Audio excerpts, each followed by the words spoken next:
최진기의 등전! 감사합니다! 저희 공개 방송이 새벽에 전부 마감이 됐습니다. 그래서 저도 깜짝 놀랐고 하여튼 정말 감사합니다. 그래서 우리 400분 모시기로 했는데 전부 다 여러분 하셨는데 미처 당첨이 못 되신 분들은 여러분 그냥 또 오십시오. 여러분 뭐 설마 뭐 맞게 하겠습니까? 그래서 우리 계단에도 앉아갖고 우리 한번 신나는 구판으로 한번 해서 경제 구판 괜찮잖아요. 그래서 멋진 판을 한번 만들어 보도록 저희 팀들도 지금 난리가 났습니다. 저희 경제연구소 팀에서도 그때는 정말 한번 진짜 좋은 주제로 그리고 방송에서 또 못하는 얘기들 많잖아요. 그죠? 그래서 못다운 얘기에 대해서 한번 신명나는 놀이판을 갖다 한번 만들어 볼 수 있도록 저도 최선의 노력을 다할 테니까요. 여러분들 우리 오셔갖고 6월 20일 6일날 저도 여러분 기대가 돼요. 당연하죠. 저도 여러분 서로 태어나갖고 방송국 어디 가갖고 여러분과 이렇게 만날 수 있다는 기회가 여러분 굉장히 저도 설렙니다. 그래서 6월 26일 날 오후 7시 반인가요? 7시 반 멋진 만남 한번 가져보도록 하겠습니다. 자, 오늘은 여러분 이제 어떤 주제로 가느냐? 이전까지 우리가 세계 경제에 대해서 커다란 거시적 주제로 간 다음에 이제 전번에 우리 뭐 했어요? 그래서 아주 재밌는 거 한번 봐봤죠? 노르웨이하고 그다음에 몽고하고 그다음에 아이슬란드 비교해봤단 말이에요. 자, 이번에 우리나라가 그러면 어떻게 될 것이냐? 한국 경제가 어떤 방향으로 나갈 것인가에 대해서 이제 시리즈로 한번 가보자. 그래서 한국 경제 문제점을 갖다 하나하나 진단해 나가는데 제일 먼저 가장 거시적인 주제를 잡아봤습니다. 시한폭탄이란 게 사실 우리 옆에 있어도 문제 있어요, 없어요? 없죠. 왜? 터지지만 않으면. 근데 어느 순간 여러분 시한폭탄은 결국 뭐 할 수밖에 없습니까? 그렇죠. 이게 지금이죠. 여러분 왜 그러느냐? 우리 아주 쉽게 얘기하면 우리 지금 부양 비율이라는 게 있어요. 자, 친구들. 자, 여러분들 한번 봐보세요. 부양 비율이라는 게 15세에서 64세분의 0에서 14세 플러스 65세 이상입니다. 이걸 갖다 뭐라 그런다? 우리 부양 비율이라고 그러거든요. 자, 한번 가보겠습니다. 자, 우리나라 지금 부양 비율 늘고 있다, 줄고 있다. 부양 비율이 높아지는 게 좋아지는 거예요? 낮아지는 게 좋아지는 거예요? 자, 높은 게 좋아요? 낮은 게 좋아요? 낮은 게 좋죠. 그래야지 여러분 뭐가 되겠어요? 부담이 적죠. 한 나라의 경제에. 자, 지금 현재 대한민국은 부양 비율이 높아지고 있다, 낮아지고 있다. 어떨 것 같습니까? 높아지고 있을까요? 낮아지고 있을까요? 아닙니다. 낮아지고 있어요. 무슨 말이냐면 이건 여러분 어때요? 늘어나고 있죠. 굉장히 빠른 속도로 늘어납니다. 근데 그거 못지않게 이게 더 빠른 속도로 줄고 있어요. 애 안 낳잖아요. 우리 부양 비율 뭐 하고 있다? 줄고 있어요. 그래서 한국 경제가 언제? 2020년까지는 부양 비율이 늡니다. 오케이? 이게 빨라지면은 2018년까지 갈 거라고 그래요. 근데 어쨌든 한 10년, 15년 뒤까지는 인구 문제가 안 터져요. 왜 안 터지느냐? 부양 비율이 줄어드니까. 이거 갖다 여러분 무슨 인구라고 그럽니까? 생산 가능 인구라고 그러죠? 그러니까 이거는 뭐가 돼요? 얘네만 하면 뭐예요? 유년 부양 비율이고 얘네만 하면 뭐가 돼요? 노년 부양 비율인데 노년 부양 비율이 늘고 있지만 그거보다는 지금 유년 부양 비율이 더 빨리 줍니다. 애를 무지하게 안 낳는 거죠.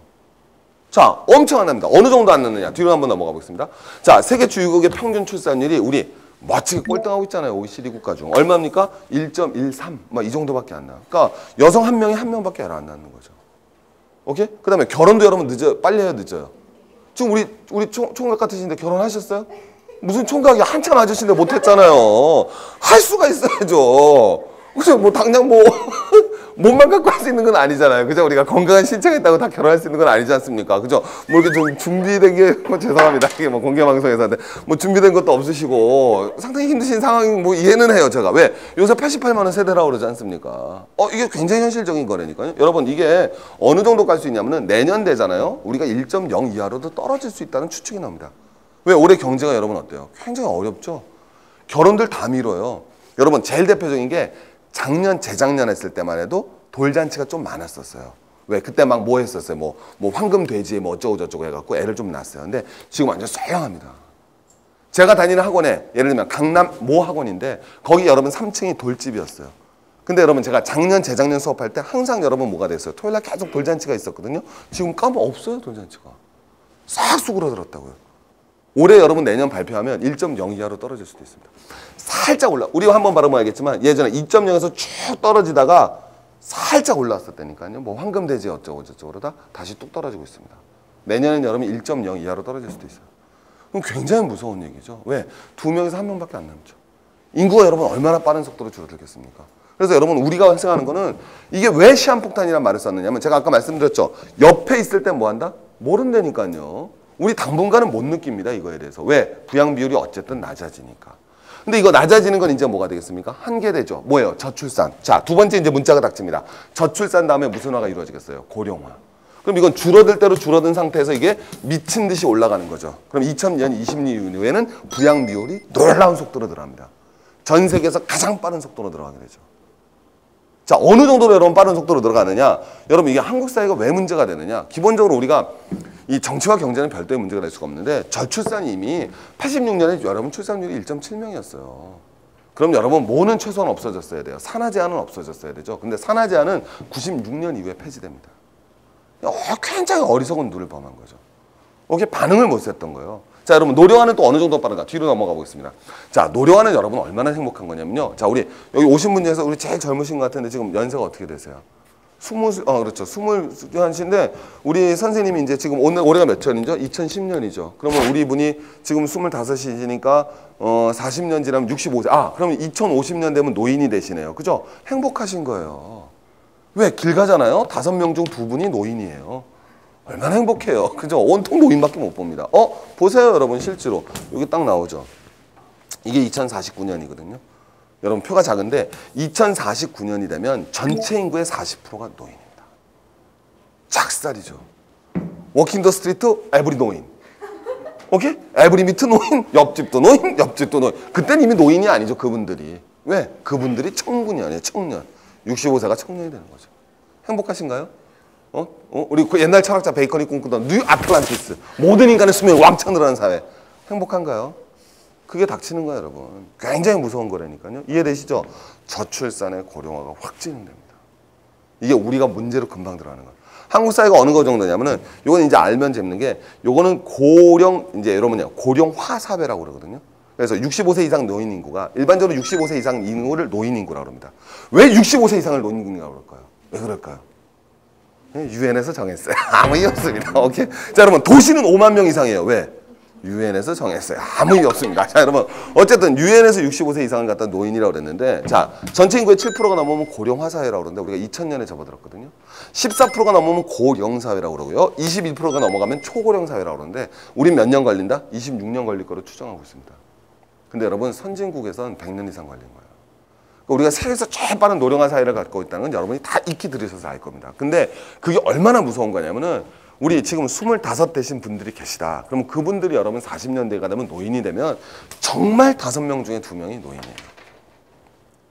여러분 무슨 경제가 성장하겠습니까?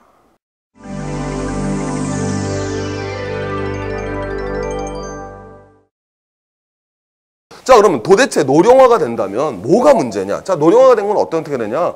우리 선생님이 아까 제가 말씀드렸는데 그냥 이해하시면 돼요. 어쨌든 지금 결혼을 못 하실 가능성이 굉장히 그래도 짝이 있으니까 이렇게 또 프랭카드도 있고요. 그죠? 베트남 자, 이런 거 가보겠습니다. 베트남은 그런 뜻이 아니라 그럼 어쨌든 우리 분께서 그래요. 결론이 미리 나왔죠. 적극적인 이민 정책이 필요한 거예요. 앞장서셔야 됩니다. 자, 근데 나쁜 표현 아닙니다. 제가 그건 아니라 우리 하시는데 어쨌든 결혼하실 것 같은데 그죠? 언젠간 의향은 그죠? 뭐 독신주의자는 아니실 거 아니에요. 근데 하시고 나서 여러분 뭐가 되겠어요? 애를 한 번밖에 안 낳을 거라고요. 기본적으로.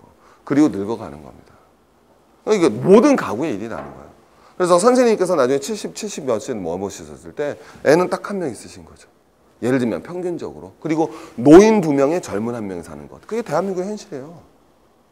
그래서 무슨 원동력이 나옵니까? 기본적으로 문제가 되는 거죠. 그래서 노동 인력은 여러분 대폭적으로 감소되고요. 근로 인력은 뭐가 된다? 고령화됩니다. 여러분 더 재밌는 얘기. 2050년이 되면 대한민국 노동자의 평균 연령이 몇 살이다?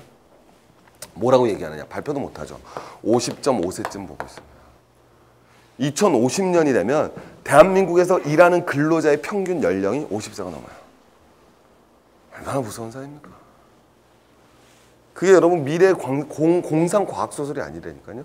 자, 그럼 이렇게 문제가 되면 여러분 뭐가 발생하느냐? 경제란 건 기본적으로 뭐가 있어야 돼요? 소비가 있어야 돌아가는 거죠. 뭐 공급적 경제학을 떴더라도 소비가 없이는 경제는 돌아가지 않거든요.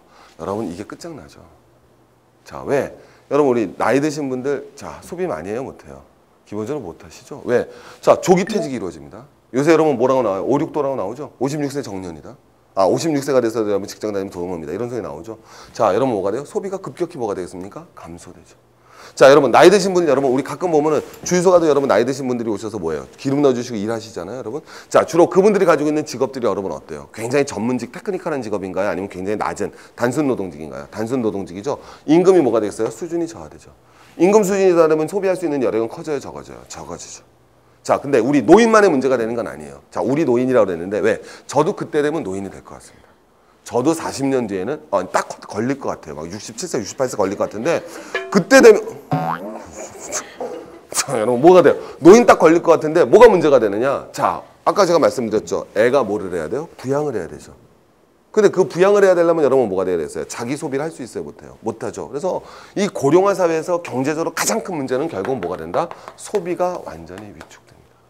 경제에서 수요가 없다라는 건 경제는 끝장나는 거예요.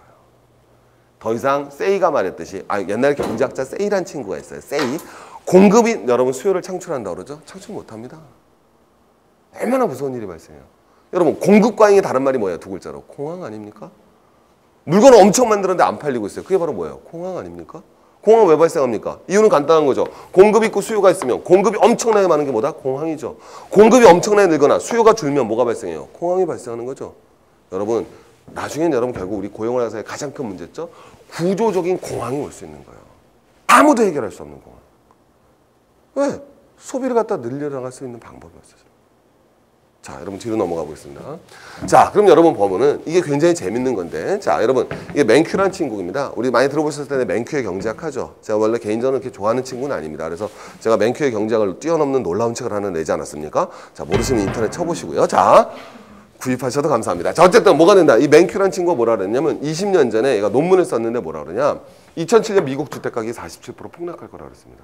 그럼 얘가 뭐를 예견했을까요? 금융위기 예견했을까요? 그러진 않았겠죠. 20년 전에. 20년 중년에 여러분 리먼 브라더즈 예측했을까요? 못했을 겁니다. 그럼 얘는 뭐라 그랬냐? 아주 간단한 거예요. 인구가 줄어들어서 주택 가구가 여러분 폭락할 것이다. 굉장히 간단한 거죠. 왜? 미국도 마찬가지거든요. 대한민국도 여러분 인구가 폭발할 때가 언제다? 여러분 있잖아요. 58년 무슨 띠, 개띠. 이게 베이비 붐 세대잖아. 58년 개띠이신가요? 그렇게까지는 아니잖아요. 여러분 어쨌든 58년 개띠를 여러분 뭐라 그래요? 저희 형님도 저희 형님도 저희랑 형님하고 나이 차가 정말 많이 납니다. 거의 한 20년 이상 차이 나는데 저희 아버님도 58년 개띠시거든요. 그래서 여러분 58년 개띠가 되면 굉장히 많단 말입니다. 그래서 이 58년 개띠가 굉장히 많기 때문에 이때부터 이제 베이비붐 세대다 이렇게 얘기할 수 있는 거죠. 근데 미국도 똑같았거든요. 2차 세계대전 끝나고 나서 미국이 굉장히 호황을 누립니다. 그때 여러분 애들이 엄청나게 많이 태어났어요. 왜? 그때 중산층이 엄청나게 늘었거든요. 애 낳는 것도 마찬가지로 중산층이 낳는 거예요, 기본적으로. 그래서 여러분 인구 엄청나게 늘었는데 그 베이비붐 세대가 은퇴 시기에 접어든 것이 바로 2007, 2008년이야. 우리가 물론 지금의 미국의 부동산 폭락이라는 것이 기본적으로 뭐 때문이냐? 금융위기고 서프라임 모기지론 사태가 불러온 거지만 그거의 근본적인 여러분 구조적 요인은 뭐가 있었다? 결국 미국 부동산 수요가 줄어들었다는 거죠. 오케이? 우리도 마찬가지로 여러분 나갈 수 있다는 거예요. 언젠간 여러분 부동산이 뭐가 되겠어요? 갈 수밖에 없는 거 아닌가요? 왜? 우리 젊은 친구들 지금 여러분 어때요? 절대수가 늘어나고 있어요? 줄어들고 있어요? 줄어들고 있죠. 그럼 말하면 뭐 하겠습니까? 자, 언제 확 줄었습니까? 한번? 98, 99 못 터졌어요. IMF. 이때부터 여러분 애들이 확 줄었잖아요. 초등학교 들어가는 애들이 막 20만, 30만 이동 확 줄어들었지 않습니까? 자, 여러분 요번 경제 위기도 또 어떻게 됐어요? 더 줄어들겠죠. 얘네들이 커나는 시기에서는 여러분 뭐예요? 수요가 없어요. 신규 수요가. 당연한 거 아닙니까? 결국 경제학이라는 건 시장이라는 것이고 마찬가지로 시장이라는 것은 결국 수요 공급에서 움직이는 거예요. 근데 결국은 젊은 세대가 수가 적을 뿐만 아니라 아까 제가 빈말로 말씀드린 게 아니라 88만 원 세대란 말이에요. 기본적으로 경제적인 여력이 없습니다. 이 맨큐가 말했던 이유가 되는 거죠. 그러니까 제가 말씀드리고 있는 거는 결국 인구의 감소가 이루어진다는 것은 경제가 끝장난다는 얘기랑 동의해요. 언제나 발전하는 건 아니거든요. 계속 돌아보겠습니다. 그래서 고령화 사회에서는 이제 여러분 제일 먼저 문제가 되는 게 우리가 제일 먼저 얘기 나오는 건 맨날 뭐 나와요? 국민연금 그 얘기 많이 나오지 않습니까? 그래서 국민연금 문제를 갖다 여러분 지적하지 않을 수가 없는데 사실 뭐 국민연금 제도가 무조건 나쁘다. 전 그렇게 생각하지 않습니다. 왜? 기본적으로 국가라는 건 여러분 뭐를 지향할 수밖에 없어요. 국민의 인간다운 삶을 보장해 줘야 되고 그 인간다운 삶을 보장해 주는 가장 대표적인 게 복지 정책이고 그 복지에서 제일 중요한 건 노후적 삶, 인간다운 삶을 보장 아닙니까? 근데 이게 출발 자체가 문제였죠. 자, 여러분 1988년에 출발했습니다. 근데 처음에 88년에 이때 전 대통령이 누군지는 모르겠어요. 자, 그때 하다 뭐 맥주 먹어서 많이 먹던 친구인데 자, 어쨌든 뭐가 된다? 급여의 몇 프로? 3%. 그러니까 여러분 이게 말이 안 되는 거예요. 이게 월급의 3%만 내면 너 퇴직하고 나서 네가 벌던 거의 70%를 줄게. 말 됩니까? 사기죠, 사기. 출발 자체가 사기를 시작한 거예요. 아, 저한테 누가 그렇게 줬으면 소원이 없겠어요. 진기야, 네가 버는 소득의 3%를 내놔라. 오케이? 그랬더니 뭐 한다? 너 나이 먹고 나서 65세 이후에 너 죽을 때까지 뭘 줄게? 근데 이 평균 벌던 돈의 70%를 줄게. 여러분, 누가 그거를 해요? 할 수가 없는 거죠. 그러니까 출발 자체가 여러분 뭐다? 사생아로 태어난 거예요. 제가 대단히 외람스럽게 말씀드리면. 그러니까 여러분 이 조정을 뭐해요? 계속 변화시켜 나갈 수밖에 없죠. 그래서 지금은 언제까지 왔다? 자, 옛날 순수급여의 3%, 즉 보너스 빼고 네 기본급의 3%만 내줘. 근데 지금은 총급여. 네가 버는 돈의 9%를 내. 그러면 몇 프로? 이제 50% 보장해 줄게. 이것도 여러분 매년 0.5%씩 줄어드니까 나중에 40% 보장해 준다는 겁니다. 여러분 뭐예요? 기관 운명이 여러분 어쨌든 뭐가 된다? 국민연금이 탄생했는데 이 국민연금이 굉장한 여러분 뭐가 돼요? 놀라운 공룡으로 변해가고 있습니다. 여러분이 느끼셔야 돼요. 제가 한번 물어볼까요? 지금 국민연금의 자산이 얼마일 것 같아요? 우리나라 GDP가 얼마다? 900조거든요. 지금 우리나라 얼마다? 250조입니다. 엄청난 규모죠. 정말 세계적인 펀드예요. 250조라는 국민연금 펀드가 움직이고 있습니다. 이 돈은 여러분 엄청난 돈이에요. 왜? 이게 여러분 단순하게 뭐가 돼요? 900조가 우리나라 GDP라니까 250조라는 자산을 가진 공룡이 등장했어요. 지금 이 시기에 대한민국에. 오케이? 자, 여러분 이게 어느 한번 가보죠. 기본적으로 뭐가 이루어질 것 같아요? 자, 여러분 한번 가보죠. 세대 간의 갈등이 필연적인 거예요. 자, 이 국민연금 규모가 어떻게 변해나갈지 뒤로 가보겠습니다. 자, 여러분 이게 되게 재밌는 건데요. 자, 굉장히 재밌습니다, 여러분. 자, 지금 얼마다? 250조거든요. 그럼 국민연금 여러분 기본적으로 지금 다 내는 사람이 더 많죠. 어느 순간까지 내는 순간이 더 많겠죠. 그죠? 자, 그래서 여러분 뭐가 된다? 2043년이 될 때 정점이 갈 거라고 봅니다. 얼마? 2,500조를 갈 겁니다. 2,500조. 엄청난 규모죠. 근데 요새 제가 이 생존 경제 하면서 막 미국 얘기하면서 맨날 뭐 이래갖고 여러분들이 큰 규모를 안 느껴질지 모르지만 2,500조는 여러분 엄청나게 큰 규모입니다. 거대한 공룡의 규모죠. 왜? 이때 여러분 우리가 물가가 오르더라도 GDP 규모보다 이게 여러분 작지는 않을 것 같아요. 거의 GDP 규모만한 여러분 뭐다? 국민연금을 가지고 나가는 겁니다. 엄청난 거죠. 그래서 지금도 여러분 뭐가 되느냐? 전체 주식시장에서 4%가 국민연금이 차지하고 있습니다. 그 다음에 여러분 또 마찬가지로 채권 시장이 몇 프로를 차지한다? 16%를 차지하죠. 전 여러분 이제 순수하게 경제적 문제로 돌아가 보겠습니다. 그럼 이 국민연금이 여러분 뭐가 문제냐? 여러분 이거는 아니거든요, 여러분들. 그래서 나중에 국민연금은 여러분 어떻게 돼요? 급속도로 여러분 뭐예요? 줄어들죠. 왜? 저출산 고령화가 돼버리니까.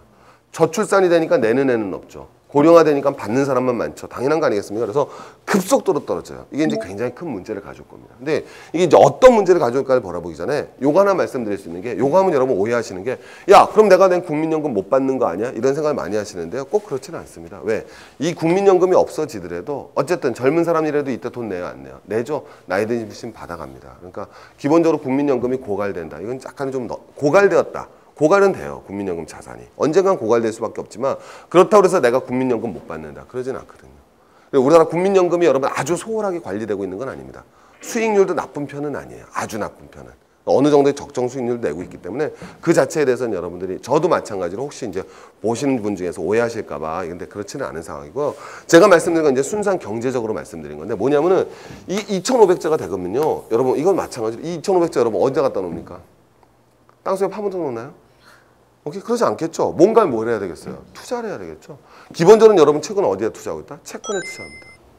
근데 채권만 투자할 수는 없죠. 기본적으로 대부분 뭐야? 가장 안정적인 국내 채권에 투자합니다. 그냥 국채 같은 거 사는 거죠. 그 다음에 회사채, 안정적인 회사채 사는 거예요. 근데 그것만 살 수 없으니까 모두 사게 들어오죠. 주식 수라죠. 최근에 여러분 주가만 떨어지면 여러분 대한민국 주가는 놀라운 방어 세력이 있잖아요. 바로 뭐예요? 국민연금 아닙니까? 가서 탁탁 받쳐주죠. 얼마나 그럼 행복합니까? 2043년까지 계속 그런 일이 있을 거예요. 우리나라 주식시장 만만치 쉽게 깨지기 쉽지 않습니다. 왜? 튼튼한 백보이가 있죠. 근데 여러분 이걸 갖다 뭐라고 몰아보시면 되느냐? 전형적으로 제가 여러분 이런 비유를 드는데 항아리 속에 메주를 집어넣는 거거든요. 자, 여러분 가봅니다. 자, 여러분 제가 그림을 워낙 잘 그리니까요. 자, 항아리입니다. 작살이죠. 보통 아름다운 항아리가 아니에요. 자, 여러분 항아리에 물이 딱 들어가 있습니다. 자, 여러분 이 수면이죠. 그럼 이 수면을 갖다 여러분 뭐로 바라보시면 돼요? 주가로 보시면 되는 거예요. 자, 여기다가 여러분 자, 항아리가 딱 있는데 뭘 집어넣습니까? 메주를 딱 집어넣은 거예요. 자, 메주를 딱 집어넣으면 여러분 항아리의 수면이 낮아져요, 높아져요? 그래요, 높아집니다. 주가가 어떻게 돼요? 올라가죠. 자, 여러분 메주 집어넣으면 메주는 가만히 있어요, 불어요. 물 만나면 불죠, 불죠. 자, 여러분 한번 집어넣기 시작하면 가만히 있어요, 점점 커집니까? 점점 커지는 거예요. 자, 나중엔 여러분 물이 준지 메주가 준지는 모르죠. 어쨌든 수면은 낮아져요, 높아져요? 높아지죠. 이게 현재 여러분 자산시장에서 다시 한번 뭐가 이루어진다? 버블이 발생하는 거예요. 나중에 심각한 문제는 뭔지 아십니까? 이거 뺄 수 있어요, 못 빼요? 아예 뺄 수가 없어요. 입구가 좁아서 뺄 수가 없습니다. 뺄 수가 없을 뿐만 아니라 두 번째 뭘 해야 돼요? 이거 빼고 나면 수면이 어떻게 됩니까? 확 떨어지죠. 근데 결국 안 뺄 수는 없어요. 또 왜? 매주가 이게 뭐예요? 국민연금 낸 돈이죠? 이거 갖고 뭐 해줘야 됩니까, 여러분? 지불해줘야 될 거 아니에요. 매주를 조금씩 띄어쓸 수밖에 없죠. 자, 여러분 지금 여기서부터 여기까지 갈 때는 자, 평가손으로는 여러분 어때요? 자, 무슨 말이냐면은 자, 굉장히 재밌는 게 주가가 올라서 국민연금이 주식을 산 건지 아니면 국민연금이 주식을 사서 주가가 오르는 건지 모르는 거예요. 어느 게 먼저 되는지 모르는 거죠. 이해하시겠습니까? 자, 이게 주식이라면 이걸 내가 많이 사니까 이거 가격이 오른 건지 이거 가격이 올라서 내가 산 건지 몰라요. 어쨌든 내가 주식을 샀는데 주가는 여러분 어때요? 높아졌죠. 내가 사는 바람에. 그럼 여러분 나는 손해본 걸로 평가돼요? 이익 본 걸로 평가돼요? 이익 본 걸로 평가되죠. 근데 나중에 여러분 내가 팔 수 있다 못 판다. 누가 받아줍니까? 받아줄 사람이 없어지죠. 그러니까 자산 자체가 여러분 기본적으로 뭐가 된다? 문제가 될 수 있어요. 이게 언제 터진다? 2040년에 터집니다. 여러분 이게 먼 얘기가 아니라니까요. 30년 뒤에요. 우리 바로 다음 세대 얘기입니다. 다음 세대. 우리가 여러분 다음 세대한테 정말 못할 짓을 할 수가 있다니까요. 뭐 하고? 배웠잖아요. 지금 경제가 위기가 됐다 그래서 엄청난 적자 정책하고 엄청나게 국채 발행해버리고 거기다 여러분 국민연금 왕창 쌓아둔 걸로 여러분 주가 부양하고 나중에 여러분 이거 어떻게 대피하시려고? 오케이? 늘어난 거 어떻게 늘었습니까? 이렇게 천천히 늘어나죠. 우리 저출산 고령화 어떻게 된다? 한말 꺼집니다. 예를 든 거예요. 국민연금의 문제가. 이거 이전에 여러분 뭐가 된다? 소비가 결단된다니까요. 그래서 한국 사회 구조가 이대로 가서는 여러분 정말로 안 됩니다. 자, 그럼 어떻게 변화시켜 나가시냐? 뒤로 넘어가 보죠. 자, 이게 기본적으로 우리가 방법이라는 건 여러분 뭐가 된다? 자, 여러분 볼 것도 없습니다. 기본적으로 남녀 평등이죠. 가게 내에서 여러분 뭐가 된다? 여러분 뭐가 돼야 돼요? 여러분 이 부담을 줄여줘야 돼요. 굉장히 재밌는 통계 몰아볼까요? 기본적으로 저출산에 시달리는 나라의 공통점. 남녀 차별이 심한 국가들입니다. 여러분 한번 집어넣어 볼까요, 여기다가? 자, 여러분 1.29 만만치 않게 여러분 뭐가 돼야 됐습니까? 저출산이죠. 자, 자, 여러분 저출산 전형적인 나라, 우리 옆에 있는 나라 어떤 나라 있습니까? 그럼요. 일본도 여러분 어떻게 되겠어요? 남녀 차별 만만치 않죠. 우리 일본의 여자 하면 여러분 뭐 생각해요? 게이샤. 아주 순종적이고 여러분 순종적이고 싶어서 순종적인 사람 하나도 없어요. 그건 말도 안 되는 소리입니다. 오케이, 제가 늘 말씀드리지만 어떤 여자가 세상에 순종적이고 싶어요? 우리 여성 그러고 싶으세요? 순종? 없어요. 오케이? 누가 세상에 어떤 사람이 순종적이고 싶습니까? 그런 사람은 없습니다. 지구상에 존재하지 않는 거예요. 사회 구조가 그렇게 만들어 나가는 거예요. 일본에 여러분 최근 지금 뭐예요? 젊은 친구들에서 남자 사이에서 어떤 남자가 유행한대요? 초식남이 유행한다 그러죠? 초식남.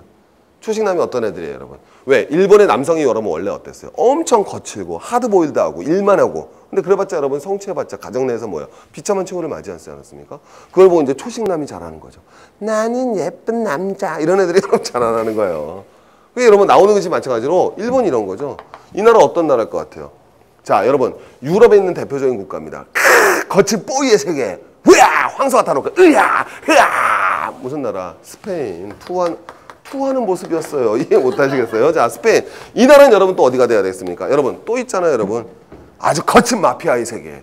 진정한 남자의 의리. 뭐가 되겠어요? 이탈리아. 이런 나라들이 여러분 전형적인 뭐다? 저출산 국가입니다. 한국 사회 남녀 차별 문제 어때요? 장난 아니죠, 여러분? 자, 제가 뒤에 표현 하나 보여드리겠습니다. 봐보세요. 우리가 버려야 될 것이 여기 아주 재밌는 표현인데 여성 고용률과 출산율입니다. 자, 무슨 말이 되는 거냐면요. 여기는 출산율이에요. 출산율. 여기는 뭐가 된다? 여성 고용률. 제가 한번 물어보겠습니다. 여성 고용률이 높아지면 일반적으로 여성 출산율이 높아질까요? 낮아질까요? 자, 대부분 뭐라고 생각한다? 여자가 막 취업합니다. 출산율이 높아질까요? 낮아질까요? 낮아진다고 생각하죠? 왜? 여자가 취업하면 여러분 뭐예요? 애 낳아요? 못 낳아요? 못 낳죠. 일해야 되니까. 그래서 출산율이 낮아질 거라고 생각하는데 그건 정말 더 코리아 싱킹. 한국적 사고입니다. 여러분 이 표는요. 한 방으로 보여주는 거예요. 그게 얼마나 허구적 사실인가. 왜? 보시면 다 아시겠지만요. 출산율이 높아질수록 뭐가 높아진다? 쫙 보셨죠? 뭐가 높아진다? 여성 취업률이 높아집니다. 인과관계가 어느 게 먼저인지 모르겠어요. 거꾸로 취업률이 높을수록 출산율이 높아요. 여러분 제일 불쌍한 나라 사람은 어느 나라 사람이다? 보세요. 한국. 한국 여자는요. 출산율도 낮고 취업률도 낮아요. 좋게 얘기하면 애도 안 낳고 일도 안 해요. 자, 좋게 얘기하면 얼마나 아름답습니까? 좋게 얘기하면 뭐한다? 일도 안 하고 애도 안 나요. 행복하시죠? 진짜 행복한 건가요? 여러분 진짜 내가 어떤 여성으로 태어나서 여러분 정말 인생을 아름답게 산다는 건 뭐예요? 모성성을 가지고 자기를 찾아나가는 거 아니겠습니까? 근데 여러분 이 딱 나왔는데 그렇지 않다니까요. 자, 여성 출산율과 여러분 여성 취업률은 뭐한다? 비례합니다. 자, 여기 위에 있는 나라 한번 가보겠습니다. 어떤 나라 있습니까? 주로 노르웨이, 스웨덴, 핀란드, 덴마크, 스칸디나비아 3국 복지국가죠. 그러니까 계속 말하지만 쟤네들이 나름대로 경제적이 튼튼할 수 있는 이유가 있는 거예요. 왜? 여성 취업률, 그럼 얘네들은 여러분 어떤 나라예요? 여자가 일도 열심히 하고 애도 많이 낳는 나라죠. 그죠? 최근 2.0을 넘긴 나라가 나왔죠. 어디예요? 프랑스. 국가의 적극적인 정책에 의해서. 그런 정책들이 이제 우리에게도 도입이 돼야 된다는 거예요. 그래서 여러분 나오는 대표적인 거 뭐가 있겠습니까, 여러분? 우리 남자가 직장에 다니다가 아내가 애를 낳았어요. 그럼 여러분 무슨 일이 발생한다? 이런 대부분의 국가에서 채택하는 거? 우리나라도 막 지금 도입되고 있습니다. 뭐가 있어요? 뭐죠? 육아휴직제죠. 선택 육아휴직제. 왜? 아내가 애를 낳아도 내가 육아를 위해서 휴직하는 거. 남자가. 여러분 이게 한국 사회에서는 예를 들면 교사 같은 경우 이게 가능합니다. 제 친구도 교사인데 이걸 하고 있어요, 실제로. 근데 여러분, 이게 실제로 우리 일반적인 기업에서는 상상할 수 없는 분위기죠. 여러분, 내가 어떤 대기업 대리예요. 근데 딱 가다, 과장님, 축하해 주세요. 왜? 저 아기 낳았어요. 근데 다음 달부터 육아휴직 2년만 쓸게요. 여러분, 어떻게 되겠어요? 바로 잘리죠. 지금 여러분, 제가 굉장히 재밌는 게 우리 카메라맨 분께서 따님을 출산하셨습니다. 한번 회사 가서 해보세요. 자, 여러분 KBS가 받아줄지 안 받아줄지 눈 뜨고 바라보겠습니다. 여러분 뭐가 된다? 이게 여러분 심각한 문제죠. 그런 사회를 여러분 만들어 나가야 되는 거예요. 그래서 애를 낳지 않으면 안 되는 거예요. 그럼 어떻게 하면 애를 낳게 해줄 것인가? 실제로 그런 문제가 발생하는 거죠. 여러분 저출산 고령화에서 고령화를 막을 수는 없어요. 죽여볼 수는 없잖아요, 여러분. 사람을. 그잖아요, 여러분. 그건 말이 안 되잖아요. 뭐 제비뽑기 해갖고 50년 뒤에 65세 이상 노인 여러분 제비뽑기해서 그건 안 되는 거 아니겠습니까? 그러면 애를 낳는 환경으로 바꿔주는 것밖에 없어요. 그러면 애를 낳기 위해서는 어떻게 할 것이냐? 우리가 이제 같이 고민해야 되는 거야. 제일 쉬운 방법은 뭐예요? 애를 낳는 방법은. 불 끄세요, 뭐예요? 시청자 여러분, 불 끄세요, 불 끄세요. 제일 좋은 방법이죠. 그러나 그걸 제가 여러분, 뭐 그렇게 좋으세요? 그렇게 행복하세요? 자, 불 끄세요. 그렇게 행복하신가요? 여기서 꺼드릴까요? 안 되잖아요, 이거는. 여기서 끄면 사회적으로 문제가 심각해져요. 오케이? 이거 왜 그러세요? 얼굴까지 다 빨개지시고. 자, 뭐가 돼야 된다? 결국은 뭐가 된다? 애를 낳아야 되는 거야, 방법은. 어떻게 바꿔나갈 것이냐. 이게 굉장히 우리가 사실 늦은 겁니다.